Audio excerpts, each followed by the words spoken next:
My friend Tom and I go way back. Throughout our childhood, we have done our fair share of, I guess you could say, stupid things. It was always harmless things, like pulling the chair out from another one of our friends, or prank calling the pizza shop. Contrary to what one might think, the older we got, the dumber our escapades got. We had a Spanish teacher, Mrs. Stetson, who wasn't all there upstairs, if you know what I mean. There had been crazy rumors going around that she'd been hit by a school bus, and something about her being terrified of cats. When Tom and I found this out, naturally we wanted to mess with her. Before class one day, I got Tom's Bluetooth speaker and hid it above the drop ceiling in her room. Since all the classes were in one hallway, I was able to stay connected throughout the day, and Tom sent me different cat sounds and bus horns to play throughout the day. Now, as funny as we thought this was, Mrs. Stetson didn't. By like third period, she'd lost it and screamed at the current class and eventually stormed out and left school. Tom and I were in different classes at the time, so unfortunately we didn't witness it. Anyways, this was the level of scummy our pranks and shenanigans we were up to were. Somehow, none of them ever got us in any trouble. That was, until a warm summer night. So after high school, Tom joined the Marines, and I went to work at some car dealership. We never got to hang out much anymore, aside from him coming home for Christmas or occasional weekends here and there. It was a night Tom and I got to hang out for the first time in almost a year. You can probably imagine we would be up to no good, and you would be correct. The night began with us going to our local Target, and we headed straight to the ice cream section, the same thing we always did in our younger days. We each got a big box of ice cream sandwiches, and I think a soda, and a bunch of other junk. We drove around for a while, just catching up.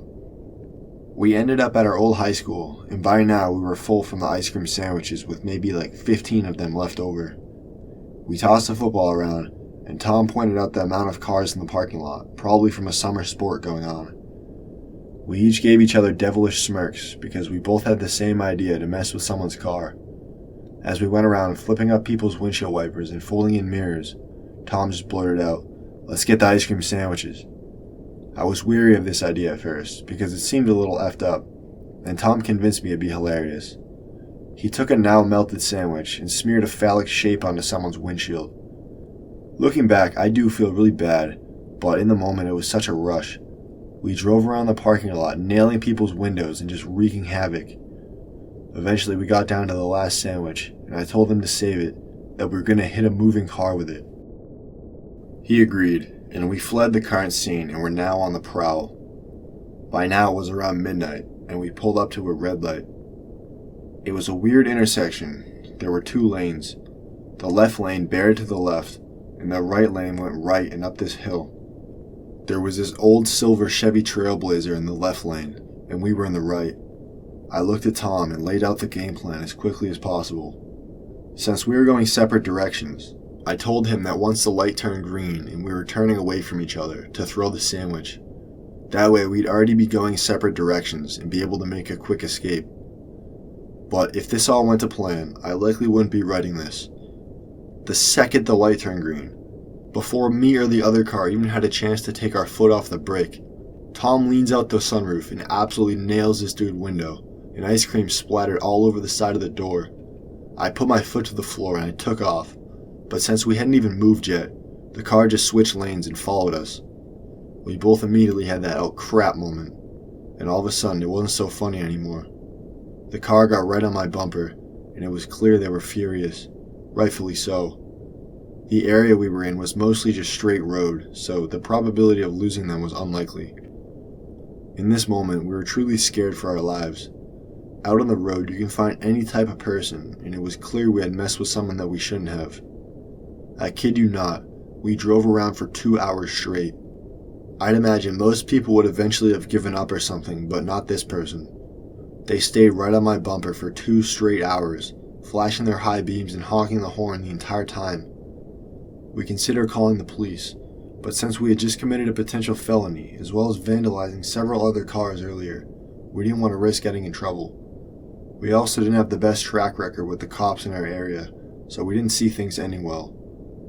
We contemplated getting out and apologizing, and we were both well over 6 feet, so we'd probably be fine if we physically had to defend ourselves, but we didn't want to risk if this psycho had a weapon.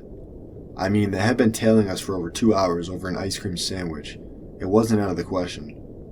Eventually, we finally saw a cop parked in an empty parking lot. I figured confrontation was inevitable, and I'd rather face legal consequences than risk my life. When we pulled in, though, the Trailblazer kept driving and took off into the night. We drove over to the cop and explained how that car had been following us around for no reason, casually not mentioning the ice cream sandwich. The cop was really nice and said he'd follow us home if we wanted, to which Tom and I obliged. I never saw that Trailblazer ever again. But after a few days, I realized something. If that guy that we quote-unquote pranked didn't plan to attack us or worse, then why didn't he follow us into the parking lot and explain to the cop what actually happened? Whatever he wanted to do to us, obviously he didn't want cops around, so I don't think I ever want to find out. Since then, Tom and I don't mess with people anymore. I feel lucky that nothing came of this, and obviously we're lucky for not getting any legal trouble as well. And before you say anything, we're aware of how scummy and childish we used to act. Sometimes it takes a healthy dose of fear to snap you out of your bad ways.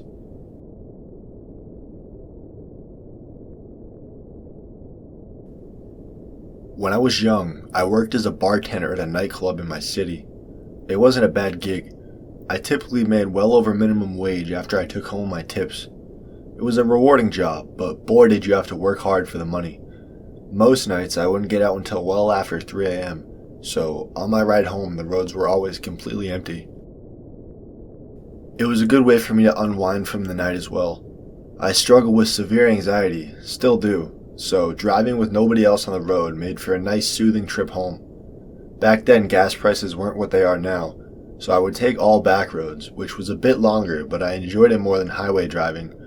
Also, the back roads had less idiots on them at that hour. It was a Friday night, and I had a shift like any other. It was long, to say the least. I was on my feet for 10 hours straight, running around, dealing with everyone's BS.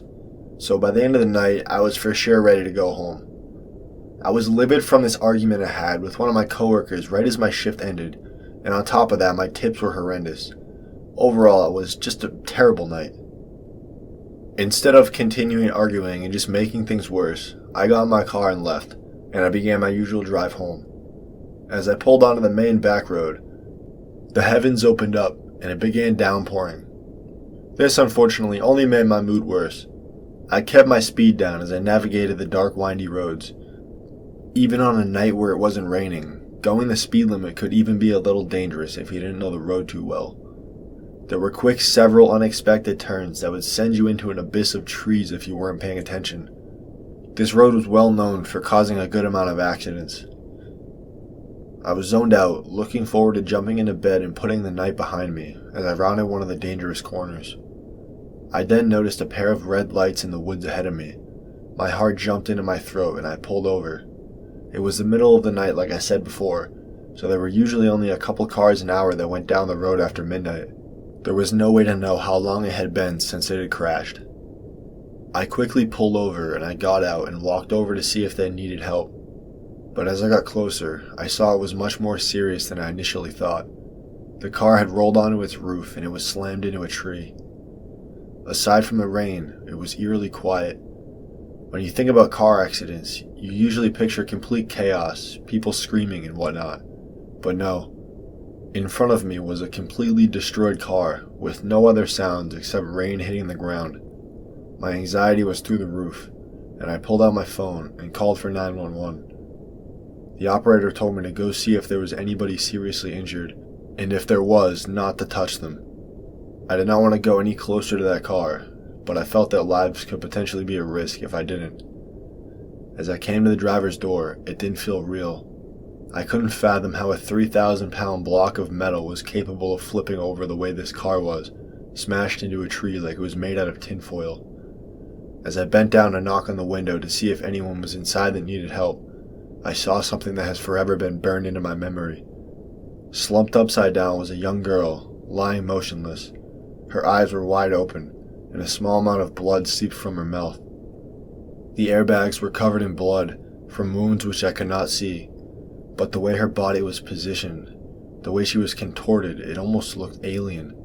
There was no way a human should be able to bend like that. I turned around and threw up, and I just slowly walked back to my car to wait for the EMTs to arrive. There was no question, the girl was dead. The paramedics had to cut her out with the jaws of life, and it was found out that she had been dead for at least an hour before I found her. It was instant, and they said she likely didn't feel much pain. But had she been wearing a seatbelt, she likely would have been fine. She was 28 and a nursing student in her final year. She had just left her friend's house and was headed home, and must have not been paying attention to the road. It was honestly a life-changing experience. I began to have a greater appreciation for life after I moved on from the whole thing. Although I'll never fully get the image out of my mind, I'm thankful every day that I get to wake up. Everyone says how your life can change in the blink of an eye, and it really can. Just remember to drive safe and always wear your seatbelt.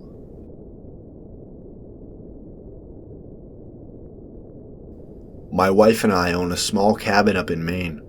We always spend our weekends up there in the summer, and this story takes place on any other regular trip. It was late July, and at around 6 we had packed up and left for our usual weekend getaway. It was around a 3-hour drive, so our ETA to get there was 9 o'clock. The drive went smooth, and we pulled down our dark dirt road. A lot of our neighbors were out in their yards having fires, which was good to see. We pulled up to the house and began to unpack, just eager to get dinner in the oven. Now, before I delve more into the story, I just want to give a brief layout of our property. Our little parking area, which I guess is the driveway, sits at the top of a big hill. To get to the house, you have to go down around 50 or so stairs, and it's nestled in the middle of the forest, so it's really secluded and tucked away from everyone else. Another thing, which is important to the story, is that the house doesn't sit on a foundation. It's on wooden posts. So that means under the house has sort of a crawl space. Okay, back to the story. My wife and I unpacked the car, taking down our bags and coolers, and get dinner ready. After I got everything in the oven and cooking, I went outside to check on the water heater, which sits beneath the house. You'd have to ask the architect about that one. There was a door that latched shut that you had to open to get to the water heater, and since I'm the only one in the family that's allowed near it, I always keep it shut. Although the latch on it's old and really finicky, so you really need to know what you're doing to open it. That's why when I noticed it looked sort of bent and tampered with, I got a little concerned. Side note, we rent out the house a couple times a year to this family we know, but ever since we started renting to them, they've never caused any trouble, and if there were any problems with anything, they'd call us immediately. So I was a little weary to assume that they would have been the ones to mess with it without telling me. Besides, they hadn't even been up there that season. I went inside and questioned my wife, but I knew she would have had nothing to do with it. Since nothing was actually broken, I figured maybe I was just overreacting and I dropped it. The rest of our night went normal. We watched TV for an hour and then went to sleep. It was around 2:30 a.m. when I woke up to something. At the time, I didn't know what had awoken me, so I closed my eyes and began to drift back off. It was around 2:30 a.m. when I woke up to something. At the time, I didn't know what had awoken me, so I closed my eyes and began to drift back off. But before I was fully asleep again, I heard what it was, scratching. I sat up quietly and listened more intently. Something was scratching at the house, but I couldn't tell from where. The more I listened, the more I could tell it was coming from beneath the house. I instantly assumed that it was a raccoon. We used to have a big problem with them in our area, and they actually had been scratching our walls a lot at one point, but it had been a few summers prior. Still, I grabbed my pistol and flashlight, and I went to put my sneakers on. I didn't plan on actually shooting the thing, but if I fired a few rounds in its direction, it was always enough to scare it off. I went outside and walked to the area under my bedroom. As I knelt down, gun drawn, I shone the flashlight under the house. It was then that I was met with no raccoon, but a man. I stood there frozen for a moment, unable to comprehend what I was seeing. He was this old, decrepit-looking guy, long hair and a beard, and wielding a kitchen knife. He looked into the light with this crazed look, and it was clear something was really wrong in his head. He dragged the knife once again across the wood above him. He was the one scratching the floor, not a damn raccoon. I screamed something, I don't remember what, but I took off back inside to wake my wife and said that we have to get to the car now. I didn't have time to explain as I rushed her out the door and up the stairs. Once in the car, I realized I had my friggin' gun the entire time. I was so scared in the moment that I had completely forgotten I had the power to take control of the situation and settle it myself, instead of running like a coward. I quickly explained what was going on to my wife, and for her to wait there with the car running and doors locked. I ran back down the stairs 2 at a time, and made my way back to where the guy was not even 2 minutes before. But when I peered down, I saw the handle of the knife sticking up out of the ground, and the guy was nowhere to be seen. I screamed into the woods that if I see him again, he will be shot on sight. I then followed this up by firing a few shots in the air. At the end of it all, we didn't end up getting the authorities involved. A lot of people ask me why I didn't, and the truth is, I don't think anything would have been done. I am fairly certain, though, that it was him tampering with the latch to the water heater. Also, I did install a boatload of security cameras inside and outside the house. I'm not gonna lie, I did go all out, and each camera has a little speaker I can talk to from my phone. If there's any good news, though, is that this happened 2 years ago, and since that night, I've noticed nothing out of place. To anyone hearing this, moral of the story is lock your doors. Even if you live in a cabin out in the sticks, crazy people can and will find you.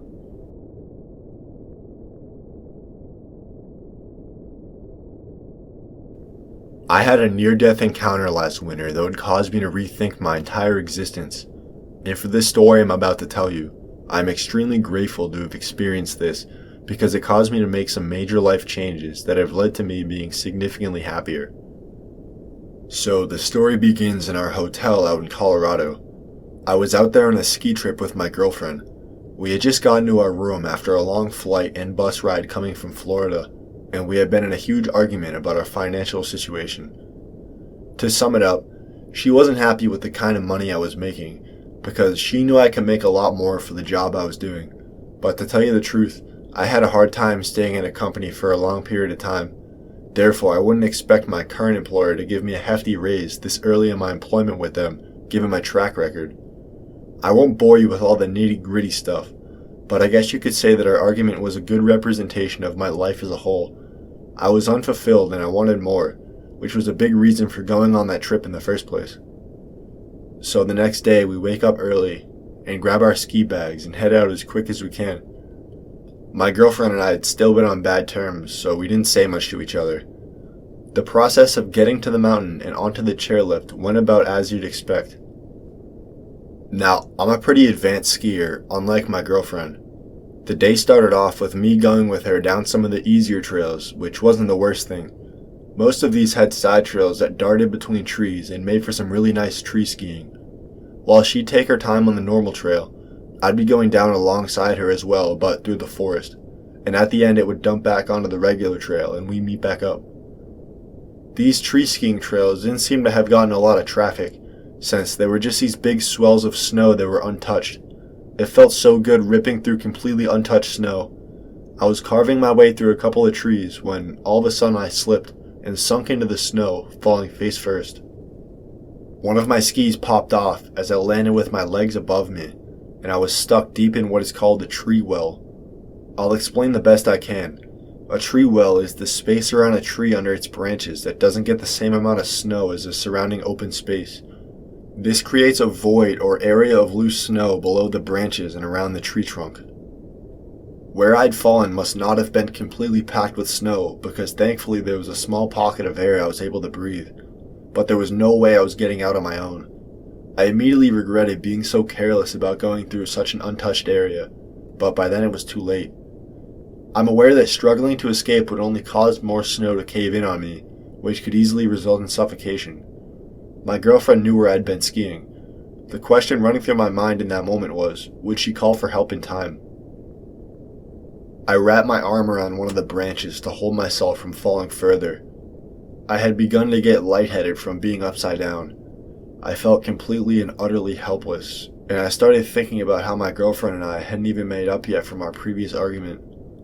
All of these thoughts started running through my mind about how I'd been a terrible boyfriend, how I should have been less selfish, and how I should have asked her to marry me. Over an hour it dragged on. I think it was around 4 or 5 o'clock, and I knew for sure that help had to have been on the way. But then I had a scary thought. What if my girlfriend thought I ditched her and she just continued skiing without me? It was entirely possible, because we had gotten separated before and we just met up at a later time. By now, full-fledged fear had set in. Another 2 hours or so had gone by. My hands, feet, and face had gone numb. I began to feel weaker and weaker from being nearly upside down the whole time. From the outside, I imagined I wasn't very noticeable from all the snow piled up. There were so many big trees in the area too. I didn't ever think I'd be found. My only glimmer of hope was my ski that popped off. I wore neon yellow skis, and I prayed it was sticking up out of the snow or somewhere visible. The weaker I got, the less and less I could think coherently. Eventually, I must have blacked out, because the next thing I knew, I saw bright lights and heard voices and hands scooping snow out from around me. It was then I felt a pair of hands wrap around my legs and pull me up and out. Words can't describe the rush of relief I felt. I looked around and it was pitch black out. A couple of guys night skiing had come across my ski and immediately rushed to pull me out. They led me back to the main trail where a medical sled would come pick me up. Once I was picked up, they brought me down to the medical building where my girlfriend was waiting for me. We both cried and hugged each other and had the most emotional moment of our entire relationship. It was then that I promised to myself and whoever was watching over me that night that I wouldn't waste another day of my life. I ended up with frostbite on my hands and nose and some scratches to go with it, but most importantly, I came out with my life. Since that day, I quit my job and I opened a gym, which was a lifelong dream of mine, and I also married my girlfriend 6 months later. Thanks to that tree well, my life has changed for nothing but the better, and I couldn't be happier.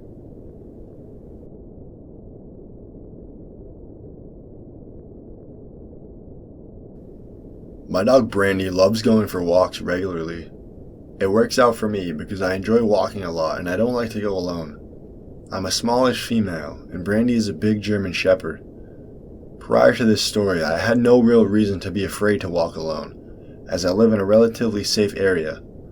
But being a woman in today's day and age, you can never be too cautious.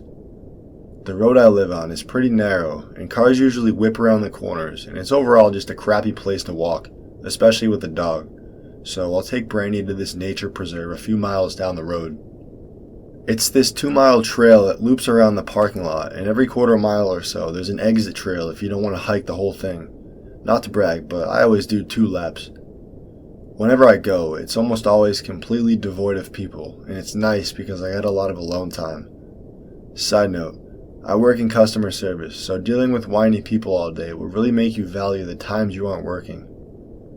So I was walking the trail with Brandy on this blisteringly hot day. We were in the midst of a heat wave at the time, and I once again was the only car when I pulled into the parking lot. As we walked, Brandy kept stopping to sniff the air.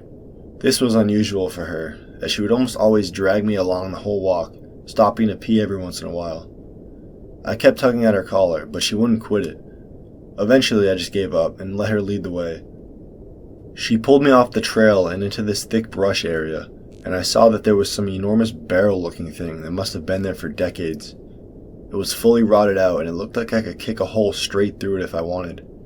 I think it was some old tank of some sort, but I didn't inspect it for too long before Brandy started sniffing around this big opening at the bottom.